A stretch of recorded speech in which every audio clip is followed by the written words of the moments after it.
الكومنت ده بيقول يا جدعان عايزين ندخل جوجو ضد يوريتشي، والكومنت التاني بيقول هتدخل كرولر ضد هيسوكا، بس للاسف هيسوكا مش موجود، فانا هحط حد مكان هيسوكا. هعمل في الفيديو ده شخصيتين. ايه رايكم في الحلقه الجديده؟ هظبط رحت الحلاق وعملت الحلقه الجديده دي. اول قتال يا جماعه انا هيكون جوجو ويوريتشي. في الناحيه الحمراء يوريتشي يا متكدس، وفي الناحيه الزرقاء هننزل جوجو ار اف. مش عارف يعني ايه جوجو ار اف ده، مش عارف، شكله عادي جدا، مش عارف ايه ماله. خلي يوريتشي يضرب جوجو ار اف ونقول انطلقوا.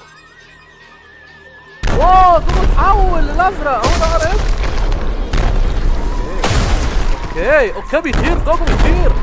اوكي الماب اتكسر. اوكي ليتس دو ذيس.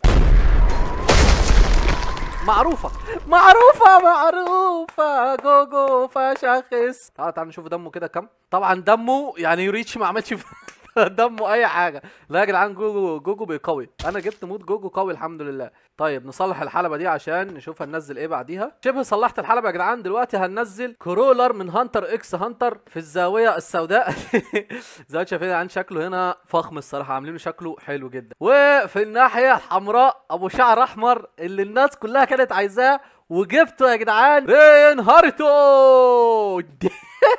يا جدعان عارفين انتوا رينهارتو بتاع ريزيرو يا جدعان، قوي جدا جدا جدا. خليهم بقى نشوف مين هيقتل مين.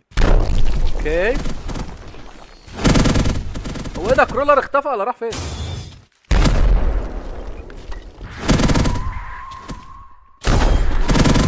اوكي ليه سامع ضربات؟